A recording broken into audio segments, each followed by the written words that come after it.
Good morning, America. Hurricane Aaron now a major Category 4 storm, and the crucial White House meeting about the war in Ukraine. Breaking overnight, Ukrainian President Zelensky set to visit President Trump at the White House with European leaders by his side. Trump says it's up to Ukraine to end the war after his summit with Vladimir Putin ended with no peace deal. What's at stake? Rachel Scott at the White House, Ian Pannell in Ukraine. Breaking overnight. Hurricane Aaron intensifying into a major Category 4 storm with 130-mile-an-hour winds as it barrels north after lashing Puerto Rico and the Virgin Islands. Ginger and our team tracking it all. On strike, flight attendants for a major airline defying a government order to return to work. Hundreds of flights canceled, and chaos for thousands of travelers across North America. Search for answers after two Americans drowned in separate incidents just hours apart while swimming at Carnival Cruises' new $600 million private resort.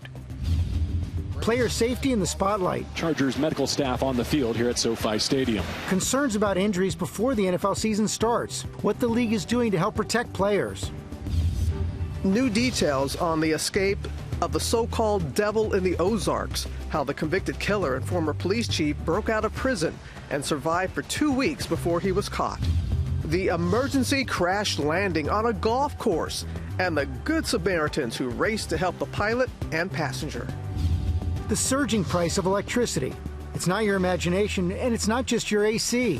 What's behind your skyrocketing electric bill, and the small changes that could make a difference. Yes, Chef. Scotty Scheffler's stunning 82-foot chip shot.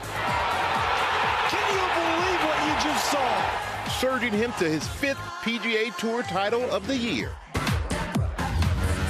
Live from ABC News headquarters in New York City, it's Monday. Good morning, America.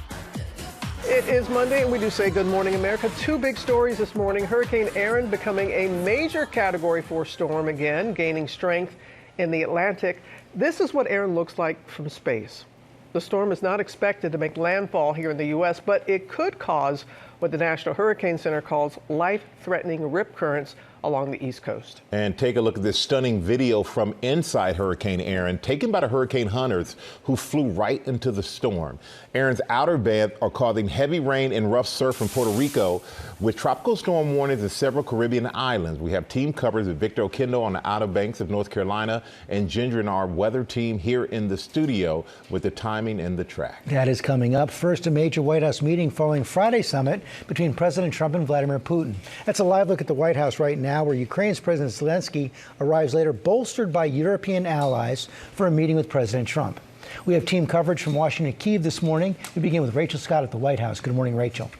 George, good morning to you. And Ukrainian President Zelensky was on the sidelines. He was not invited to that summit in Alaska. So today he will get his own meeting with President Trump, but he is not showing up to the White House alone, flanked by several European leaders. This morning, as Ukrainian President Vladimir Zelensky touches down in Washington, President Trump says it's up to Zelensky to end the war, even though it was Russia that invaded Ukraine. President Trump writing on social media, President Zelensky of Ukraine can end the war with Russia almost immediately if he wants to, or he can continue to fight. The president ramping up the pressure on Ukraine after his summit with Russia ended with no peace deal and no ceasefire. There were many, many points that we agreed on, most of them, I would say, a couple of big ones that we haven't quite gotten there, but we've made some headway. So there's no deal until there's a deal. Zelensky expected to show up to the White House today, flanked by several European leaders, including the French president, the German chancellor, the British prime minister, and the Italian prime minister. A remarkable show of force just months after Zelensky's meeting with Trump ended. You're gambling with the lives of millions of people. You're gambling with World War III. But Zelensky says it's Putin that is bluffing, warning he's using a summit with Trump as a photo op. So it's necessary to cease fire and work quickly on a final deal.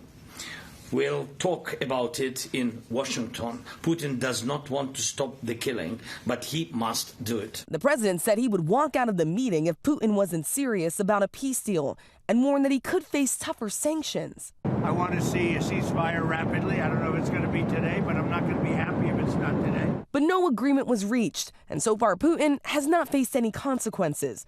The Russian leader was welcomed with a red carpet, a handshake, and fighter jets as he touched down on American soil for the first time in nearly a decade. We were there as both leaders arrived in Alaska. I asked them about the violence in Ukraine. President Putin, will you stop killing civilians? Trump and Putin riding together in the Beast, meeting behind closed doors for nearly 3 hours. Cameras invited in for just a minute. I asked if he would commit to peace. Mr. Putin, will you agree to a ceasefire? But neither Trump nor Putin took questions from reporters, only delivering brief remarks before ending the summit. Putin boarding his plane to head back to Russia, only to continue attacking Ukraine. And Zelensky has been adamant that there needs to be a ceasefire before any longer-term discussions on peace negotiations continue. But President Trump has abandoned that idea. He does appear to be coming around to one of Zelensky's demands, providing some sort of security guarantees for Ukraine. On the way to Alaska, I asked the president about if he'd be discussing territory swaps with the Russian leader. He told me that that would be on the table, but ultimately it would be up to Zelensky to decide what, if anything, he'd be willing to hand over to Russia. Robin. We'll see. All right, Rachel, our thanks to you. And you know this, while talks are underway there in Washington, Russia's war rages on in Ukraine, new strikes leading to more deaths. Our chief foreign correspondent, Ian Pannell, has more from Kyiv. Good morning, Ian. Yeah, good morning, Robin. While President Trump rolled out the red carpet for Vladimir Putin, Putin's military was bombing Ukraine. President Trump in that press conference saying, quote, "We're going to stop thousands of people a week from being killed." And President Putin wants to see that as much as I do. Well, this is what Putin's military did just this morning. 5 Russian attack drones striking this residential apartment complex in Kharkiv. Shocking images of destruction. At least 7 people killed, an entire family, including 2 children, among the dead. And this is why Ukrainians want a ceasefire, why they don't trust Putin's promises, and why President Zelensky is going to push for ironclad security guarantees today. Even with the support of European leaders, he's going to be under huge pressure to make concessions, especially on land. But I think his priority is twofold. Stop the attacks on civilians, like the one this morning, and ensure that Russia doesn't invade Ukraine for a 3rd time. Michael? All right, Ian, thank you so much for that. And we know that territory will be the issue at the negotiating table. For more on what Putin has and what he wants, let's go to ABC News contributor Colonel Steve Ganyard in Washington. Good morning, Steve. Good morning, Michael. Let's look at where we were 3.5 years ago. Ukraine, Russia, a small part of the Donbass controlled by separatists, and Russia had annexed Crimea by 2014. Let's move to today. Where do we stand today? We can draw the front lines to show you exactly where they are, like this. So about 20% of Ukraine, at the cost of over 200,000 lives, more than 1 million casualties on both sides. This is the price that Putin has paid for about 20% of Ukraine. And Steve, what are Zelensky and European leaders hoping for today at the White House? Yeah, apparently in Anchorage, Michael, the demand from Putin was the rest of Donetsk. This area here, that is an area about the size of Delaware. It's very rich in minerals and agriculture. It's a strong industrial area. So that is what he sees as his consolation prize. But Zelensky has already said that he's not going to give it up, which Michael suggests that negotiations in this war will continue to go on for a long time to come. Yeah, I'm sure today we will find out a little bit more. Thank you, Colonel Ganyard. Robin? We will, Michael. Okay, now to the other major story developing right now. Hurricane Aaron intensifying overnight. Powerful winds, heavy rain battering Puerto Rico. Multiple rescues in rough waters. Authorities warning swimmers along the entire East Coast to be cautious because of rough rip currents. Victor Oquendo is in the Outer Banks, where the effects of the storm starting to hit later today. Good morning, Victor. Good morning, Robin. Hurricane Aaron is a real threat to this area. A state of emergency is in place. Several counties have ordered mandatory evacuations. Here in the Outer Banks, we are watching for life-threatening rip currents, major coastal flooding, and even tropical storm force winds. Overnight, Hurricane Aaron regaining strength and intensifying into a Category 4 hurricane, packing winds of at least 130 miles per hour. Hurricane hunters capturing this video as they flew their plane into the eye of the storm, the massive eye wall looming above. Aaron bringing heavy rain and wind to parts of the Caribbean over the weekend. Its outer bands lashing the Virgin Islands and flooding parts of Puerto Rico, leaving thousands without power. And new video showing the dramatic rescue of 2 divers caught in rough seas off the coast of St. Croix as Aaron approached. You saw them, next 6 seconds you couldn't even see them because the swells were so high. We were on top of them and they were like, 10 seconds. They were so excited when they saw us, and it was a relief. Despite Aaron's position offshore, it's bringing dangerous surf from South Carolina to Maine. Waves up to 12 feet expected in some places, and with recent drownings along the East Coast, lifeguards already on alert. We're looking to see some rip currents. We've heard anywhere from 8 to 10 feet on a given day. Later today, Aaron will start to kick up this surf. By midweek, these waves could be up to 12 feet high. Local officials urging residents and visitors to make those final preparations. George? Okay, Victor, thanks. Let's go to Ginger right now. Ginger, not going to hit the U.S., no direct hit, but those rip currents are dangerous. Yes, and the coastal erosion that will happen in the Outer Banks, that is likely. So by midweek, we'll be talking about that. But now we've got this storm less than 100 miles north-northeast of Turks and Caicos, who are on tropical storm warning. Central Bahamas tropical storm watch. Those outer bands I've already showed you, they can drop more than 6 inches of rain really quickly. Now we expect that turn to the north and then northeast as we get into Thursday, Friday, before it heads out and stays all the way away from the East Coast. You say, okay, so what's the problem? As these go north, they always broaden. They always push a lot of water, and that's that shove or the bulldoze right into what it'll run into, and that there is that front that we've been talking about since last week. That is what's going to help turn it to the north and east and keep it from making like an eye wall landfall, right? And so what we anticipate is big time waves. Waves, we're talking 8 to 12 feet all along the coast, not just in South and North Carolina, but up through Long Island, New Jersey, but also those rip currents on top of it all. And Michael, I can't emphasize enough, overwash in the Outer Banks or that erosion, also an issue. Yep, pay attention to all of that. Ginger, thank you so much for bringing that to us. I'm going to turn now to President Trump's takeover in Washington, D.C. More National Guard troops are heading to the Capitol, with 3 Republican-led states offering to send soldiers to join the 800 D.C. National Guard troops already activated. Mola Lange is in Washington with the latest for us. Good morning, Mola. Well, good morning, Michael. Yeah, the National Guard footprint here in Washington has been relatively sparse so far, but we are expecting an escalation in troops now that several governors have committed to deploying troops here to the nation's capital, sending them from their states. This next wave of troops is expected to join the more than 800 National Guard troops that President Trump activated just last week. Up to this point, we're told the Guardsmen have been unarmed, but defense officials say that could change if their orders change, if the nature of their mission changes, particularly as the Guard footprint is expected to grow throughout the city in the coming days. The governor of West Virginia says he's sending 350 troops. The governor of Ohio says he is sending 150 troops after he was asked to do so. And the governor of South Carolina also sending 200 here to Washington. Now, so far, the Guard has had a very limited role, one of supporting D.C.'s Metropolitan Police Department here. But, of course, that situation could change. The situation is very fluid, and their roles could change as their mission and or footprint expands, Robin. Yeah, many are watching. All right, Mola, our thanks to you. Now to the Air Canada flight attendant strike. The airline says it expects to resume some flights tonight, but the flight attendants union says its members will not return to work. Our transportation correspondent, Gio Benitez, is here with the latest. Good morning, Gio. Hey, Robin, good morning. So if you think this is just an issue for Canada, think again, because hundreds of thousands of Americans rely on Air Canada. And this morning, there's no real sign of smooth skies for the airline. This morning, Canada's largest airline grounded as 10,000 Air Canada flight attendants defy federal return-to-work orders. What do we want? Fair pay! When? Now! The Canada Industrial Relations Board ordering them to get back on the job, but the Canadian Union of Public Employees pushing back, delaying when flights will resume. We are flight attendants. We love our jobs. We belong in the sky. And ultimately, this is not our role to be on the ground and fight for our rights. The shutdown impacting 130,000 people a day, leaving some passengers stranded. I don't know what going to do? We're left either stranded in Toronto or to rebook ourselves. Officials say the country, already hit by President Trump's tariffs, cannot afford to take risks with the economy.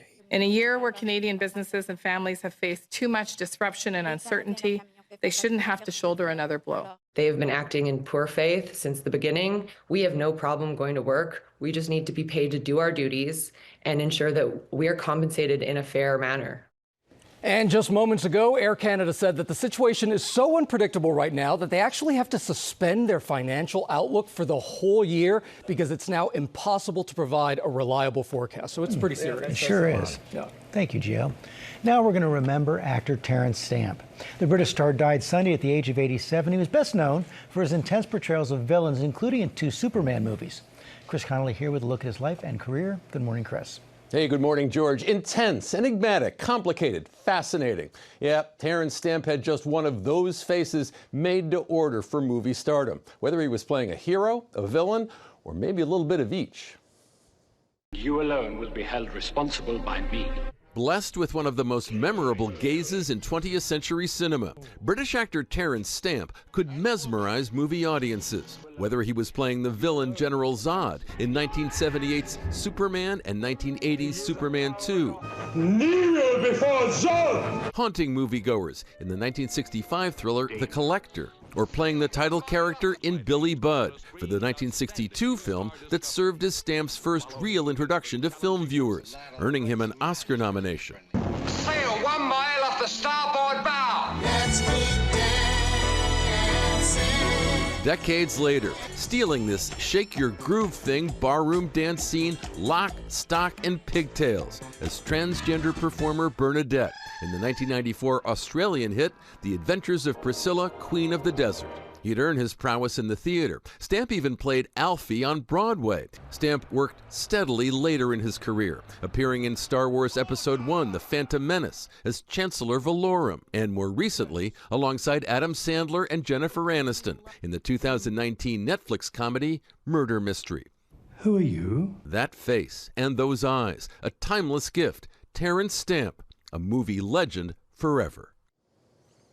A British newspaper called him the master of the brooding silence, but when he opened his mouth, audiences listened. He'll be missed and remembered. Guys? Sure will. Unforgettable. Yeah. Coming up, the search for answers after 2 drowning incidents at a resort. Gio, you're going to be back with those details? This is incredible, George, because less than a month after the grand opening of Carnival's new private resort, an investigation is now underway after 2 Americans drowned just hours apart. What happened and what the cruise line is now saying, Michael? Also ahead, the hard hits in the NFL preseason that are putting player safety in the spotlight, and what the league has been doing to better protect players. And that's preseason, all right. And with electricity bills soaring, we have some smart ways to save. Coming up, why Roblox is facing a new lawsuit and what parents need to know. We got all that for you when we come back. So you stay right there on this Monday morning. Take the road less traveled on. Don't follow anyone. March to the rhythm. All right, back here on GMA, Sesame Street visits Nashville. Yep, that is Elmo, making its debut at the historic Grand Ole Opry alongside singer Lauren Elena as the Opry celebrates, can you believe this, its 100th birthday. More details coming up with Pop birthday News. celebration. First new at 7:30. Hundreds of thousands of people took to the streets in Israel to demand a deal to free the hostages in Gaza and end the war. Protesters criticized Benjamin Netanyahu's government for its planned new military offensive in Gaza, which they fear could endanger the lives of the remaining hostages. Take a look at this video capturing the moment a small plane crash landed just short of a putting green in Sydney, Australia. Well, that was during a flying lesson that went off course. Golfers raced to help after the pilot and student slammed to the ground. The 2 men were treated for minor injury. Thank goodness they are okay.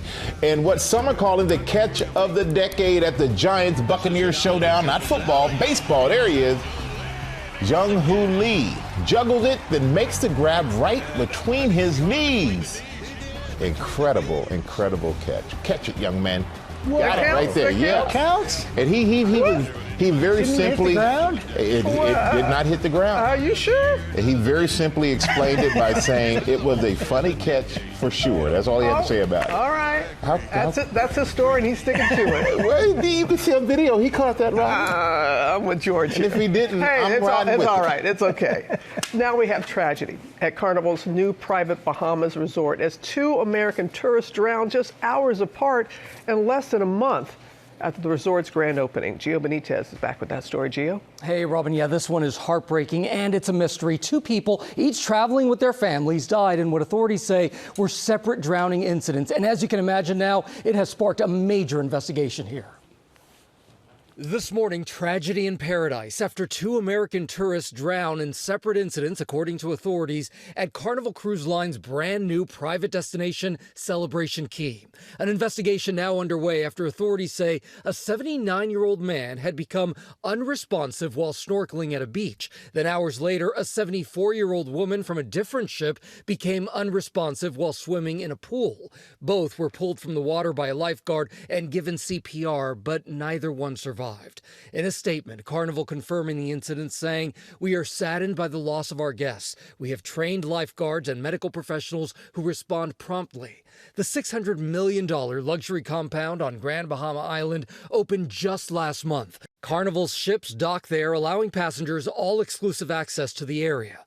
Travel experts say these islands are just as safe as the cruise ships themselves. These are floating cities, and people do have experienced medical emergencies. They do have lifeguards. I believe they're certified lifeguards on hand, as well as their medical teams. And they responded to both passengers.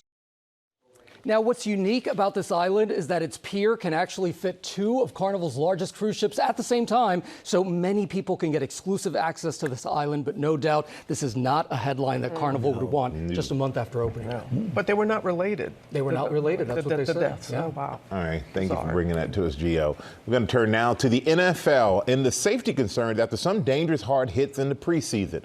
Rhiannon Alley is here with the story. Good morning, Rhiannon. Hey, good morning to you, Michael. I know football is near and dear to your heart. It's one of America's favorite pastimes. From Sundays on the couch to the big lights of Monday Night Football, millions watch every week. But serious injuries already this preseason are raising alarms over player safety.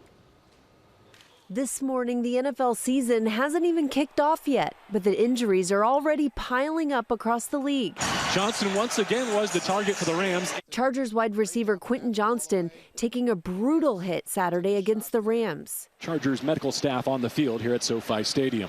Johnston laying motionless on his back as medical personnel rushed in. He was then carted off the field and taken to the hospital where he underwent x-rays and was later diagnosed with a concussion. The way it looked there at the time looked like it could have been a lot worse. But he was talking, he remembered the play, was moving good. This coming after a frightening scene 2 weeks ago. Oh, there's a big hit. Lions safety Morris Norris making head-on contact with Falcons running back Nathan Carter. Emergency staff treating Norris for 20 minutes on the field. The game was eventually called off. It's just an eye-opener. It hits, it hits a little different, and, it puts things in perspective. These hard hits are putting player safety in the spotlight ahead of the start of the regular season. The NFL says it's doing more than ever to protect its players, rolling out new helmet models, guardian caps in practice, updated concussion protocols, banning the hip drop tackle, and revamping kickoffs to reduce high-speed collisions. Football is a collision sport. And by the nature of that, when you have large bodies moving at high rates of speed, there are likely going to be things that you can't protect against. Norris is still recovering in the hospital, and we did reach out to the NFL for comment on this latest incident. We have not received a response just yet. Yeah. And I know you know all about these injuries. Yeah, there are certain things you just can't avoid, and it's a very physical sport. I didn't think the hit was necessarily that bad, but, they're trying to protect the players, which is the right thing to do. Right. Thank you, Rhiannon. We're going to turn now to new details about the escape of the convicted killer and former police chief known as the Devil in the Ozarks. Grant Hardin was recaptured after almost 2 weeks on the run earlier this year. Chief Investigative Correspondent Aaron Katersky has the details. Good morning, Aaron. Good morning to you, George. This former police chief proved to be a creative escape artist, and now we know just how extensive his plan was. This is the moment the former police chief and convicted murderer known as the Devil in the Ozarks escaped from an Arkansas prison. And this morning, an internal review says Grant Hardin planned his escape 6 months in advance, allowing him to walk out in a fake law enforcement uniform by telling an officer to open the gate. The Arkansas Department of Corrections said Hardin used markers he found lying around the prison kitchen where he worked to color his clothing and crafted a phony badge out of a tin can. The review identified a series of security lapses. A kitchen worker gave Hardin unsupervised access to a loading dock, and the guard who opened the gate failed to verify Hardin's identity. The prison has also repositioned surveillance cameras after the review found Hardin took advantage of blind spots. This report seems to sort of point out a lack of supervision, a lack of following their own rules, a lack of classification. Hardin stored provisions to survive on the outside, but told authorities the search team cut him off from his supplies. He said he ate whatever he could find, including berries, bird eggs, and ants. He drank creek water and distilled water from a machine he stole from the prison infirmary. The review says he intended to lay low, wait out the search, prepared to hide in the woods for 6 months. Then he told investigators he got hungry and concerned about the search teams closing in. He was caught 2 weeks after his escape when he began to move. Now, as a convicted murderer and rapist, authorities say Hardin should never have been housed in a medium security prison. The review found he had been misclassified. Hardin's now in the state's maximum security prison, and guys, Arkansas lawmakers plan to hold hearings on this next month. Yeah, they need to. Yeah. All right, Aaron, thank you as always. Now, with the high costs of electricity and small changes that can make a big difference to your bills, according to the Bureau of Labor Statistics, the cost of energy has risen twice as fast as the overall cost of living. While AC, due to extreme heat, is playing a role, so is the boom in data centers for AI, which take a ton of energy, along with aging infrastructure. Our consumer correspondent, Becky Worley, she's got you. She's joining us now. So, Becky, what can people do to lower their electricity bills?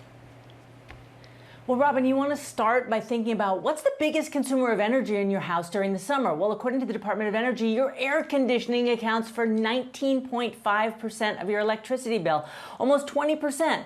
Then you've got your water heaters, which are about 12%, refrigerators, almost 8%. So to make the air conditioning cheaper, a smart thermostat like a Nest, it can save you about 10% because it automates the efficiency, turning the temperature up when you're out and cooling the house down when you're at home. They run about $80 to $110, and I installed ours without an electrician. Next tip, if you want to find air ducts that are leaking, I use this HVAC thermometer. It's about $40. I can check all the ducts under the house to make sure there aren't any areas that have rips or holes that are blowing out cold air. And I did find a few, so the old metallic tape, $10, did the trick. I just wrapped those holes up and shored the leaks up. So that's really what you want to do to fix the AC. Yeah, you sure are handy around the house, I got to say that. But okay, so that's the AC. So Becky, what about the water heater and refrigerator? Any hacks there? Okay, so for the water heater, if you have one of those big old tanks, it's always heating water, you want to turn the temperature down a few degrees. That'll save you some money. And then remember, these things only have a lifespan of about 10 to 15 years. So your job is to be ready when it's time for a new one and replace it with a tankless system that can save between 8 and up to 34% on energy costs. Now let's move over to the fridge. Two things. You got to clean the coils in the back. It's a dirty job, but it does make it more efficient. And this one, next tip, is counterintuitive, but a full fridge is more efficient than an empty one. The air is less dense it's less dense than food or beverages. So the more density in the fridge, the better it stays cooled. Okay, a lot of us here in the studio go, did not know that. So what about so-called, the vampire power? All the gadgets, gizmos, they just drain power throughout the house, Becky. They really do. The Department of Energy estimates that standby power accounts for about 5 to 10% of use in our homes. That's going to be $100 a year. So getting as many of your devices onto one of these, a power strip with an on-off switch, that is a really great idea. But what I love are smart plugs. These cost about $9 each. They connect up to your Wi-Fi, and you program them with an app on your phone to turn on or off on a schedule. It really is set it and forget it.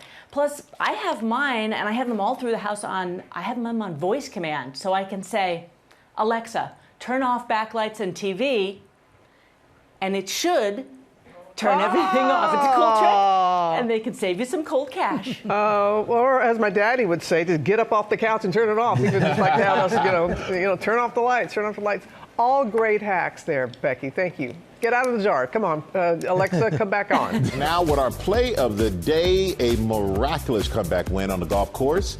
Ika Jachi is telling us all about it. Ooh, if I can only play this well. Scottie Scheffler has done it again, this time clinching the BMW Championship in stunning fashion. The world #1 rallied from a 4-shot deficit to beat Robert McIntyre, but it was Scheffler's jaw-dropping chip-in birdie on the par 3 17th that sealed his victory and had the crowd erupting. Scheffler chipped from 82 feet out of the thick rough. The ball rolled, turned, and dropped in, giving him a 2-shot lead with just 1 hole to play. Unbelievable. Golf fans and fellow athletes like LeBron James and Patrick Mahomes taking to social media in disbelief, with Mahomes calling Scheffler crazy and LeBron remarking on the zone Scheffler is in. Now, this marks Scheffler's 5th win of the season and his 18th PGA Tour victory, etching his dominance even deeper into those record books. He really is in the zone. Yeah. He knows an He doesn't athlete. even look excited about winning or win so much. Come on, Scotty, give us a little something, man. He's a great guy, though. Really great guy, great competitor. Thank you. I appreciate that. Coming up, highest to lowest director Spike Lee is here, and his star Ilfanesh Padera here as well, live in our studio. Come on back. Good morning, America. It's 8 a.m. Ukrainian President Zelensky set to visit President Trump at the White House. European leaders by his side, as Trump says it's up to Ukraine to end the war after his summit with Vladimir Putin ended with no peace deal. What's at stake? We're at the White House. Powering down at night. How blue light from our screens could be impacting our sleep. Why it's not just the glow of the screen that may be keeping us awake. What you can do to wake up more refreshed. Inside the twisted tale of Amanda Knox. This is my life we're talking about. Amanda and Monica Lewinsky are here live to tell us about their new series and why they wanted to share her story now. Lights, camera, action. We're going behind the scenes of the biggest movies of next year with new details on The Devil Wears Prada 2 and an explosive look at the set of the new Spider-Man. Plus, the countdown to the Emmy Awards is on. We're one-on-one with nominee Michelle Williams, and she sang. Good morning, America. Live from ABC News headquarters in New York City, it's Monday. Good morning, America. Good morning, America. Tori Johnson is here, started a week of summer savings on Deals and Steals this morning. It's all about upgrades to your home and health, and everything is at least half off. Can't beat that. Cannot. And just ahead, the new lawsuit against Roblox, the hugely popular platform accused of not doing enough to protect kids. First, look at the top stories breaking at 8. We start with a major White House meeting following Friday's summit between President Trump and Vladimir Putin. Ukraine's President Zelensky set to meet with President Trump, bolstered by European allies. Rachel Scott is at the White House. Good morning, Rachel. George, good morning to you again. Ukraine President Zelensky was not invited to that summit in Alaska, so today he will be getting his own meeting with President Trump here at the White House, but he is not coming alone. Zelensky will be joined by several European leaders, including the French president, the German chancellor, the British prime minister, and the Italian prime minister. All of this comes just days after the president's summit with Russian President Vladimir Putin ended with no peace deal or ceasefire. The Russian leader welcomed to the U.S. with a red carpet, a handshake, and a military flyover. Zelensky warning Putin is bluffing and just wanted a photo op with the president. The Ukrainian leader has been adamant that there needs to be a ceasefire before any further peace negotiations continue. But President Trump now backing away from that idea. And Putin continuing his attacks on Ukraine this weekend, even after that pivotal summit. And the president now turning up the pressure on Ukraine, saying that it will be up to Zelensky to end this war and make a deal, even though it was Russia that invaded Ukraine, Robin. Yeah, there's something definitely to keep in mind there, Rachel. Thank you. Now, the other major story developing right now, Hurricane Aaron intensifying overnight, becoming a Category 4 storm.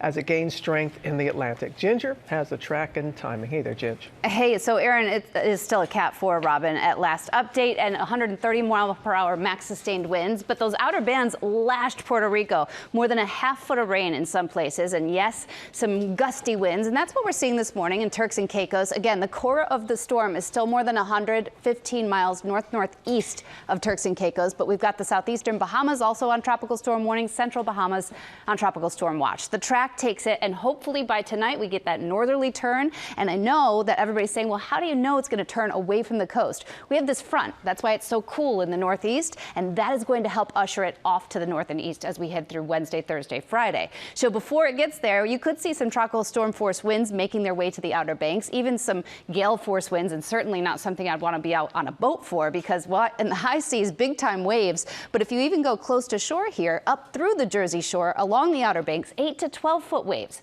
Very dangerous rip currents, major beach erosion possible. And today's risk for the rip currents is highest there in parts of Florida and then up in the mid-Atlantic. Michael? All right, thank you, Ginger. Now to the popular online gaming platform Roblox, facing a new lawsuit accusing it of allowing sexual predators to victimize children. Ike Ajachi is here with the details. Good morning again, Ike. Good morning, Michael. An urgent warning for parents. Roblox, the massive online gaming platform, is now facing multiple lawsuits accusing it of prioritizing profits over safety, painting a real-time nightmare for kids. The latest lawsuit filed by Louisiana's Attorney General says predators have convinced children as young as 10 to share explicit images, offering Robux, the platform's currency, or threatening to expose those photos if kids don't pay up. And it's not just Louisiana. California, Georgia, and Texas also claim Roblox misrepresents the platform's safety, calling it the Wild West for predators exploiting loopholes. Texas's Attorney General goes even further, alleging the company knowingly exposed children to sextortion and even sexual assault. Roblox responding that it would never intentionally put users at risk, that it has removed some games that violated its policies, and that it has added new safeguards. But with over 100 million daily users, the impact of these cases could reshape online safety nationwide, guys. Yeah. Thank you, Ike. Coming up in our GMA morning menu, how blue light from screens can impact our sleep. Dr. Darien Sutton is going to break it down. And Amanda Knox and Monica Lewinsky are here telling us about their new series about Amanda's experience fighting for her freedom. Also ahead, we have the latest on the sequel to The Devil Wears Prada. That's coming up in Pop News. And we're kicking off a week of deals and steals. So, Tori, what do we have this morning? Oh, Robin, I've got great stuff for your home. And if it may be time to upgrade to a new mattress, how about 50% off and free shipping? Plus, savings for your bathroom and laundry. That's coming up right here on GMA.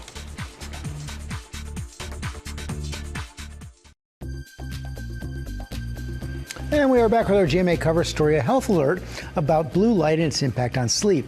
A new article in the New York Times takes a look at the risks, and our medical correspondent, Dr. Darien Sutton, is here to explain. So common sense tells us put away your phones before bedtime. But what does the research say? Well, that is what common sense says. But there's no doubt that blue light has become a household term. I've even been convinced to buy blue light filters in my glasses. And the idea comes from the fact, or the concept, that blue light, which is the wavelength of light that is emitted from our phones, our tablets, and our screens, disrupts our sleep. Now, although that idea is sound, the data behind it, George, is still mixed. And the most recent high-quality review comes from the National Sleep Foundation, a panel of experts, leading clinicians, and scientists to review high-quality data to date. And the overall clear founding conclusion was that for teens and adolescents, screen time during bedtime was more harmful in terms of the sleep quality to teens and adolescents than it was to adults. Now, what wasn't clear is that because of the blue light? Is that because of the content that's on the screen, or even the distance that screen is at? What does it say about how we're using these devices with blue light? Yeah, well, there are some practical takeaways that you can gain from understanding from the smaller studies. It says that when we hold blue light up close to our face, that is associated with the suppression of melatonin. That's our sleep hormone, and that's one of the reasons why bright screens up close at the end of night can disrupt our sleep. We also know that content is a factor here. Reading emails that are stressful, watching binge-worthy TV shows, even though it might not feel stressful, your brain is still interpreting that information, and George, that can be releasing hormones that keeps you awake. So bottom line, if you want to to get a good night's sleep, what should you know about blue light? Bottom line is structure, especially for children and adolescents. From the studies that we've known and that we understand, when children don't have good structural sleep in their early life, that increases their risk of problems with brain development, that it can also increase their risk of anxiety and depression. So there are some steps that we all should take when trying to manage that. Number one, measure. You can't change something you don't measure, so you want to understand how much screen time you're using. You also want to make sure to keep that screen at an appropriate distance. We do know that the farther the distance, the less likely that it's going to disrupt your sleep. And then wind down, making sure that you're using that time before bed, 30 to 60 minutes. That can be stretching or meditation, whatever you find might be helpful. And if you have to use a screen, you want to use light entertainment. You want to avoid things that are stressful, focusing on a show that you know the ending to, or even a meditation app. And most importantly, making sure that you're keeping it consistent, because your body doesn't know the difference between weekday and weekend. You're just making me think of my daughters. They watch comfort food sitcoms before they go to bed on their phone. And that's a great tactic. Okay. Thank you very much. Let's go to Robin. Whatever works for you, right, George? Thank you. Our next guests have had their names in the headlines for years. Amanda Knox was jailed and later acquitted of the 2007 murder of her roommate, Meredith Kercher, in Italy. And she's teaming up with activist Monica Lewinsky to reclaim her narrative in the twisted tale of Amanda Knox. I'm so happy to see both of you. And I have seen the series, and it is an engaging way to tell a story that people think they know. How did this collaboration all come about? Because I know you reached out to Amanda. It's true, yeah. I mean, we originally met way back in 2017 when I was very much, I mean, you know, you've seen me when I was very diminished as a person. And Monica first introduced, well, not introduced me, but gave me insight into how to have a voice for myself. She did the Vanity Fair. She did the TED Talk. Yes. But then, years later, we reconnect. Well, I think, if you fast forward a few years, I had seen Amanda really blossom in this article that was in the New York Times, and she mentioned wanting to do a film of her memoir. And so I had a first look television deal at the time, and I thought, aha, another young woman who had suffered in the media, had been feasted on the world stage, and luckily, I had a savvy executive. She got all the yeses, and we were off to the races. Yeah, and the cast is absolutely fantastic. Amazing. Did you all draw upon, because you have similarities in fact that you were both in the headlines for so many years, did you find parallels with your stories at all? Oh, certainly. And surprising parallels too. Like, we were both interrogated. We've both been, viciously turned into caricatures of ourselves in the media. And I think that the thing that we actually were both most interested in was making sure that this show had a wider lens. It's not just a courtroom drama. It's not your typical true crime biopic. It is absolutely something that it's a more personal journey, and one that really begins with the story of what happens before, and then of course what happens after the worst experience of your life. How do you rebuild your life afterwards? And reclaiming the narrative. Both of you have done that. Exactly. I think what was important in many ways too was this, as Amanda was saying, with the wider lens, that you look beyond what happens with young women who get thrust onto the stage and feasted on, as they said before. But what happens is all women internalize that message, and all women then end up as collateral damage. So I think that's part of what makes the bigger mission of the series. That's the wider lens to all of this. Yeah. So your emotions in reliving this chapter of your life, Amanda. Yeah, for me, of course, there are certain moments in this where they're the worst moments of my life, and I'm there on set watching them, I'm reliving them, and there's a lot of catharsis happening. There's a lot of horrible memories coming to mind. But I think the ultimate thing that I was coming away from was being shocked by how cared for I felt. That here I was with hundreds of people working on this project, and everyone cared so much about getting it right. And I was shocked by how much I was grieving. It felt like I was allowed to grieve for the first time because it was outside of myself, and I got to watch myself and these people portray this journey, and it was as if I was there for, you know, art is a beautiful way of processing emotions, and I was grieving in a big way for the first time in ways that I wasn't able to before. Such a compliment to the producers, oh the my cast, gosh. the crew. KJ Steinberg, our creator and showrunner, we got to work with the Warren Littlefield and the Littlefield Company. And I think, as Amanda was saying before too, about going into the aftermath, our partners at 20th and Hulu were really brave, because normally we don't get to see that. And I think what's so important is, for all of us, I think ourselves included, the headline moves on and our focus moves on. Like when we're on the freeway, you know, and we all pass a car crash and we look, but who among us thinks 5 minutes or 5 days or 5 weeks later, oh, I wonder if that person's okay. And so, you know, you were saying about the similarities of our story, and I think there was not only the interrogation, but also what it means for a family.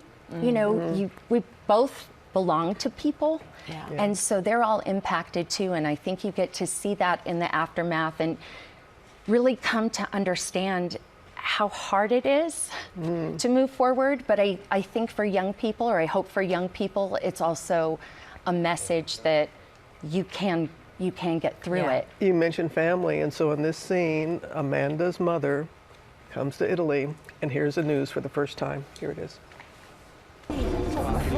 What's happening? English. Does anyone speak English? Yes. The American girl killed the British one. No. No. No. Yes. She confessed. And that is just a snippet of the episodes that you see. Meredith, your roommate Meredith, and you all pay tribute in a way that we haven't seen before. I feel that was very important. Oh my gosh, hugely important. I mean, everyone on this project understood that this is a story about 2 young women who went to go study abroad in Perugia, Italy, and only one of them survived. And I think that the way that I was turned into a caricature, in a big way, she was as well. Like, we were both stereotyped into these weird misogynistic complexes, and we really ground in this series that this is a real person, and it was very important for us to do that. And when I talk about grieving, like, that was actually a huge part for me too, was like really like grounding myself in here this person was. I didn't know her for very long, but like she was there, and she plays a huge role in my life even today. And so I hope the audience feels that. I think it was important to everybody who touched this show that we all hold Meredith's memory as gently as we could. And you did. Well done, Monica and Amanda. I have followed your story, and I learned something. And it's such an engaging way, a creative way of widening the lens and bringing us all into it. I hope that you are pleased as well. Oh, we're so proud. We're so proud. Right. Well, I want everybody to know the Twisted Tale of Amanda Knox premieres Wednesday on Hulu and Hulu on Disney+. And you can tune into the ABC News special, Search for the Truth, the Amanda Knox story, Friday at 8 p.m. on ABC, streaming the next day on Disney+. It is time now for Deals in Steals. And this morning, Tori Johnson joins us with product for your home. And Tori, you got it all. We're going to start with bed. Yes, we are. We're starting with this mattress. If it is time to upgrade, this is a luxurious one. Yes, Stray approved here. So it's the Ultralux 14-inch Elite Hybrid from Bear. I feel like if it's for you, I got to say Elite in there. Like we got to have the Elite part in there. So it's got all of the bells and whistles. Nice. So 5-zone support coil system for that extra support. It's got this great topper right here that's also going to help to keep you cool all night long, certified to meet all of the strict environmental standards. It's won a slew of bedding and mattress awards. We've got 3 different models for the different firmness, so firm or comfort level, firm, medium, or soft. What do you typically? Medium to soft. Okay, there you go. Well, we got all 3 for you. Yeah, plus, we've got 2 other styles as well. Everything from Bear, 50% off plus free shipping. I feel like I'm on like an 80s album cover the way I'm sitting here. That's good. Yeah. I'll take it. All right, but you need great sheets to go with the. You need great sheets to go with the bed. Bedding, and so we've got that from Cozy Earth. We've got all of their temperature regulating viscose from Bamboo, and then all of those like soothing, elevated neutrals. We've got more colors than ever. That they feel fabulous. They sleep beautifully. They also wash beautifully. We've got the travel pillow, which I love. Plus pillows for your bed at home. We also have from them online. They're brand new. It's a cotton sheet that it is as soft the first night you sleep on it as 10 washes in. It's sometimes things get softer with every wash. Work it in. Yeah, these like feel fabulous the very first night. Everything slashed in half plus free shipping. That's right. Okay. All right, now we're going to go to the shower. The shower. Okay, so a lot of people have skin and hair issues because of their shower water, which sometimes is dirtier and has more gunk in it than we want to believe. So this Athena shower head is a filtered shower head that is designed specifically, those are the filters that go right inside, that is designed specifically to remove that chlorine, harmful chemicals, heavy metals, and you notice an immediate difference. And it's really good for brittle or thinning hair, for dry, itchy skin that's specifically caused by the water in your shower. So if that's something you're concerned about, this is for you, slashed in half today. Great product. Great product right there. Okay. Another one we love, we're going to scrub your body down. We're going to scrub the body down, right? So we've got, these are body wash infused buffers, and you see there's just so much amazing lather that's built right in. The scents are phenomenal for these. We also have their new Pedi buffers in more scents than normal, which is just a perfect all-in-one pedicure. You're like good to go here with everything, and you'll like the price because every option slashed in half, $7 to $13. You're behind those ears, buddy. There you go. That's for you. All right, this is Home Health. Okay. So this one, if you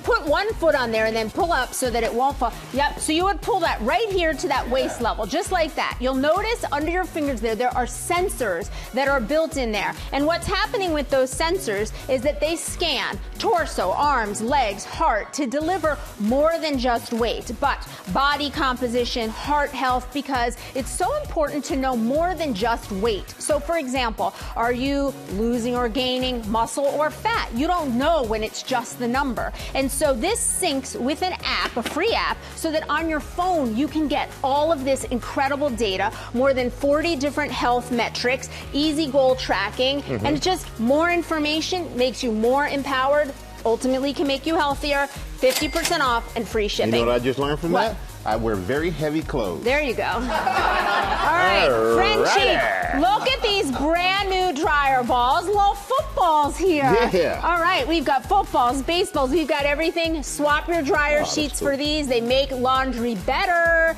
We've got a trio of them for $9. No static, softer clothes. These are fabulous. And they're cool. And they're cool. And they're cool. All right, Tori, thank you. Thank you. You know, we partner with these companies on these great products. You can get them at gmadeals.com.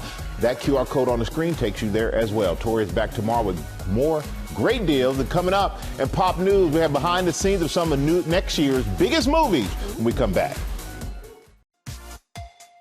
Welcome back to GMA, live from New York City.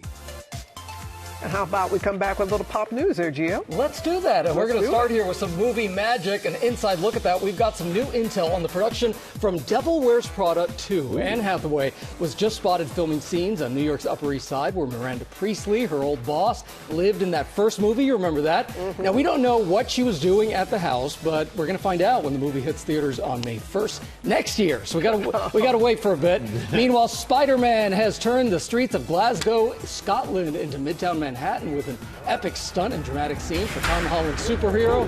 Yeah, that's going to be good. The fourth installment in the franchise, Spider-Man, A Brand New Day, will debut on the big screen on July 31st, but 2026.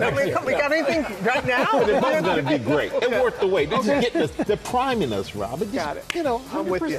Yeah, we'll get excited. How about some TV news now this morning? The Television Academy celebrated its Hall of Fame class for 2025. That's this year. Okay. We're talking legends in front of and behind the screen, including composer Mike Post, the late producer Don Mischer, as well as the incomparable Henry Winkler right there, Viola Davis, and soon-to-be two-time Academy Award host Conan O'Brien, who praised his co-honorees for making TV that electrifies viewers. And, of course, 6-time Emmy-winning screenwriter, director, and creator Mr. Ryan Murphy was also honored. And Dana Walden, co-chairman of Disney Entertainment from our parent company right here, the Walt Disney Company, was on hand to share her excitement with ABC. Take a look.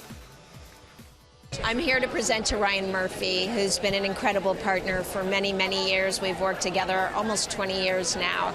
He's a genius. He's done so much for our industry, and I'm so happy to be a part of this night. Oh, he is a genius. The chair of the Television Academy sharing that all of these honorees have left an indelible mark on the industry with their groundbreaking work. Huge congratulations to all of those incredible talents. And Murphy, he's already gearing up for his next hits. He has so many, right? He does. His adaptation of The Beauty coming early next year on Hulu.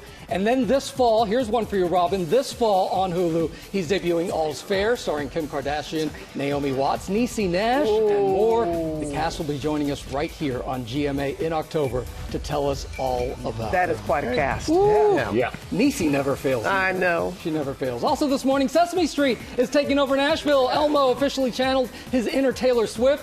Life of a show monster. That's right. He made his debut at the historic Grand Ole Opry, singing a duet of Road Less Traveled with country artist Lauren Elena. Take a look at this. You look like a cowboy. Well, Elmo is a cowboy because Elmo's at the Grand Ole Opry.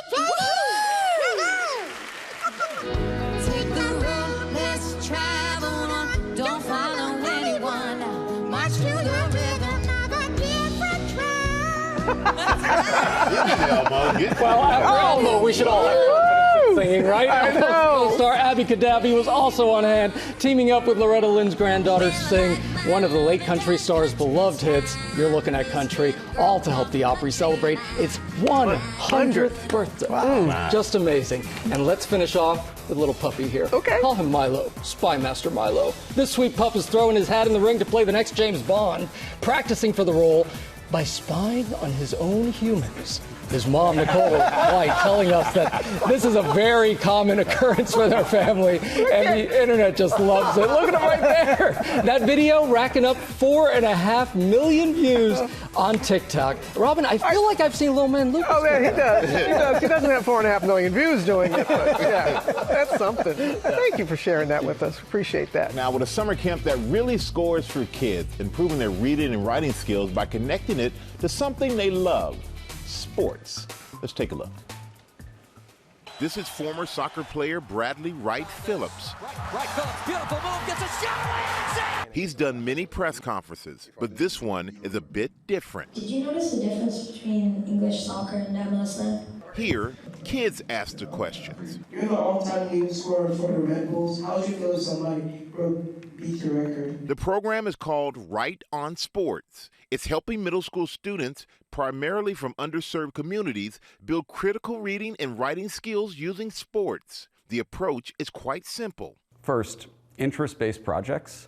I think the second thing is we pair a professional journalist or broadcaster with an athlete, and the journalist will model how to do an interview for our students. And the final piece is our low student-to-teacher ratio. My feature story is about the different styles of gymnastics. My video project is actually a podcast I'm doing with some of my friends about cross country. It's one of a few programs across the U.S. working to fix America's literacy crisis. I think our news and our information is coming on a tiny screen, and it's coming really fast. So why am I gonna now pick up a book and read it for fun? So I think the lack or declining reading for entertainment, I really think has a ripple effect. Only 32% of fourth graders read at or above proficiency for their grade levels. Those numbers plummeting as students get older, at 29% for eighth graders. We're targeting communities that are under-resourced. I think that there are the lack of budgets that are being provided to our schools, especially our public schools. I do think not having those resources available is really affecting, the different supports that could be placed. For some students who, by middle school, have felt a bit beaten down by school, we build those kids up. We show them how they can be successful. I think I learned how to kind of be a leader and step into my own. Because of Right on Sports, I have new vocabulary. I have more confidence than I did before. A level of confidence that helps set up the nearly 2,300 already served for success. We now have former students who then went on to work for ESPN, MLB Network, won Emmy Awards, write for the New York Times. I mean, this is great stuff. Like, this is just so validating for me as a teacher, seeing the impact. For the first time, I was able to write about things I was interested in, and that really gave me a confidence. I love it, and it gives you the space and creativity and freedom to really do whatever you want. Yeah, you know, Right on Sports says that literacy struggles in middle school makes transitioning to high school even harder. So the team focuses on helping kids in middle school sharpen their skills so they have the tools they need to succeed in high school. And you can see from the results there, it is working. Great program. Yeah. Great program. Spike's already entertaining us. We're with the Oscar-winning director and producer Spike Lee, actress Ilfin Eshadera, who stars with Denzel Washington, Spike's newest movie, Highest to Lowest. I've heard such great things about this film. And Spike, welcome. Good to see you. This is your fifth film with Denzel? Cinco. And is it true he sent you the script? Yes, this is a reincarnation, not a reimagination of the original film by the great Japanese filmmaker Akira Kurosawa, High and Low, and it's been going around Hollywood for years, and Denzel got it. He read it and said, Spike, call me up. I didn't recognize his phone number because we ain't got it like that. But he said, I'm sending you something, FedEx. You get it tomorrow. Before I hung up the phone, I knew he was doing it because our last film together was Inside Man, but I didn't even know that was 20 years right there. I didn't know that. So you start working together again, it's like riding a bike? We didn't miss a step. Yeah. I can attest to that. Because D and Lee, dynamic duo, we got it like that. You know it. You do know like that. And speaking of dynamic, you've had I would say the pleasure of working with him most days, right? Except when he's giving me a hard time, like he did all backstage just now. I love this about both of y'all. He still makes you audition. Yeah, absolutely does. As it should be, right? Five jobs in. Whoa, oh gosh, are we debating? Can I get a word in? First of all, when someone plays opposite Denzel, he makes. Of course. yes. No, he was really. He makes, especially his wife too. Of course. No, So I expect to audition, right? Yeah, It's, you audition. It's part of the gig. It's part of the job as an actor, I think. And I prefer. I mean, you know, you're on the same page as your director. You've shown up with an idea of the character. There's no confusion when you get to set, right? And I have my own theories about why he makes me audition after all these very many years. Have one. That he's worked so hard for everything that he's gotten and earned that he expects other people to keep proving themselves as well. And I think that's really fair. But prior to the audition, he said, look, he said, Denzel brought me the script. He's, an EP on the movie. You're playing his wife. He's your leading man. So come in and do the work because it's going to be his call. Not that I wouldn't have done the work without the warning anyway. But you had never worked with Denzel before. So what was it like working with him? Gosh, I think it was exactly what you would expect working with Denzel to be like, is the truest answer I can give. He's done many interviews in the last year or so. And he's on a rampage now. He sure is. he really is. No, he is. He's taking no prisoners. Definitely not. So you're watching these interviews going like, oh God, what's he going to say next? But no, truly, I'm like watching with bated breath. And you're sitting in the room. What does that feel like? But he's very clear in this about that he talks about the 3 stages of an actor, right? You learn, you earn, and you return. And he's clearly in his return era. Lots of notes to be taken. No one but God. No one. Wow. Yeah. Throw the Bible down. Yeah. Well, you know what? We're going to take a look at a clip before you say something. Let's check it out. You know he's straight-handed. You would leave the studio downtown. You'd put your headphones on. And you would walk all the way over the Brooklyn Bridge to my apartment. And I nearly broke up with you for it because you made us late for everything. But I would always forgive you. because you would show up so excited. I mean, oh, beaming over some new artist or a band you discovered. I mean, you don't do that anymore. You can see why he picked you right there. New York is always a character in your movies, and there's one scene, pivotal scene in this one that I think Boston fans are not going to like too much. I don't care.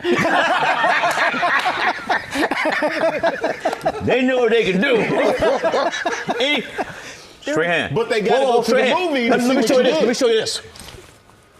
Helmet catch. I know you know that. I'm not in this, Spike. Boston, I'm not in this. You staying out of this? I'm out of this one.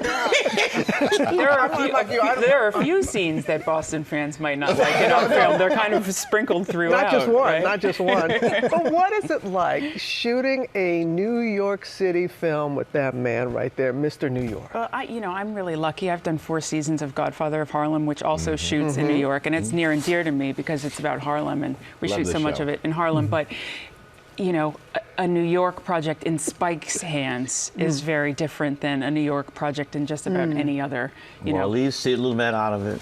Who? One of the great directors who did great New York films. Dog the Afternoon. Sidney Lumet. Oh, Sidney Lumet. Yes. Network. You want to keep going? We're sitting next to the cinephile over here. The one we want to see is you got to start sitting in my class. So I know, it's true. A student in his class, though, is like... I'm a tenured professor of film at NYU Graduate Film School. So I've been teaching it 30 years. Tenure, so they can't fire me. You know what? You are just like your boy right now. You're getting dangerous in these interviews. We're going to save them. Lois is in theaters now. It's going to be streaming on Apple Plus September 5th. And thank you guys for coming in. Coming up, Michelle Williams is going to tell us about her Emmy-nominated series, Dying for Sex. Wow, bless you. Good morning, America. Wow, that feels like a huge responsibility to say good morning to America. I was like, that just kind of overwhelmed me a little bit. Whoa. Michelle, yes, taking on that responsibility with grace. She is starring in the acclaimed FX limited series Dying for Sex. It's nominated for 9 Emmys. And Chris Conley sat down with her ahead of next month's Emmy Awards. Good morning again, Chris. Hey, good morning, Robin. You know, if you've watched her movies, you know, Michelle Williams has shown this uncanny capacity to convey powerful emotions and make them specific to the character she's playing. Dying for Sex might be the most vivid display to date of her exceptional artistry. She continued to seek pleasure amidst painful procedures and bad news. The diagnosis was not going to be who she was. I'm too young, and it sucks. Okay. When Molly Cochin is told her cancer has returned, it comes with a terminal diagnosis, and that propels her onto a sexual journey, spurning her sexless husband, pursuing unconventional intimacy. This diagnosis became a portal, and it became a way for her, in the time that she had left, to go back to heal an original wound and to experience pleasure in a body before she no longer had a body to experience. Based on the true story, as chronicled on Molly and Nikki Boyer's podcast, Dying for Sex stars the fearless Michelle Williams, showcasing her unmatched ability to convey the deepest emotion amid the most extreme situations. Please help me. To play Molly, what I came to understand is her bravery to take the worst news, which is going to be news that we all receive, and to continue to view her life with creativity and joy and pleasure. And I thought, I'd like that. I would not have been capable of that. What gave you confidence then that you could play Molly? I don't know if it's confidence really, but I think it's a leap of faith, and I enjoy taking those. Now 44, Williams is a 5-time Oscar nominee, up for an Emmy for this, as is SNL vet Jenny Slate. Do you have Harry Potter lightning bolts on your surgical hat? Who shines as Nikki, Molly's BFF and bedside ride or die. Does he have a permission slip from his parents to be here? What was it about working with Jenny that made you click so well? It's such a powerful and enjoyable relationship to watch. It's love. It's about how passionate of a love can exist between two female friends. And that's what we had when we met, you know, an instant connection with each other and desire to be closer and closer. She and her family have moved to Brooklyn, and now our children are in school together. So the love is real. Are you ready for this good time? Michelle was 17 when Dawson's Creek debuted in January 1998. I'm Jen. Oh, the granddaughter from New York, okay. Its 128 episodes still captivating viewers. You didn't go up there to fish. In 2005 came the acclaimed film that would change so much about her life. When we think of your career, we think of Brokeback Mountain as being the moment when we regarded you in a different way as an actor. What was it gave you as an actor? The capacity to show that kind of emotion that would sort of set the stage for what you could do afterwards. Oh, gosh. Well, it made me a mother. Her daughter by the late Heath Ledger, Matilda, turns 20 this year. Williams and her husband, director Thomas Kail, who worked with her on Fosse Verdon, have 3 younger children as well. I'm lucky enough to know that that support walks with me all day, every day. And I do say that I want to go to work. My family says, great, it's about time. You're good at this. When did you learn that? I think I started having more fun. Somewhere in my 40s, I found myself capable of a little more relaxation, and then I was having more enjoyment. I think each time there's a feeling of, I'm willing to risk it all, and I'm willing to go splat. Just a remarkable performance. And you can watch all the episodes of FX's Emmy-nominated limited series Dying for Sex on Hulu. Guys? We will do that. Yeah. All right. Thanks so much. You don't even want to know what we're talking about in the commercial. No. Have a great Monday.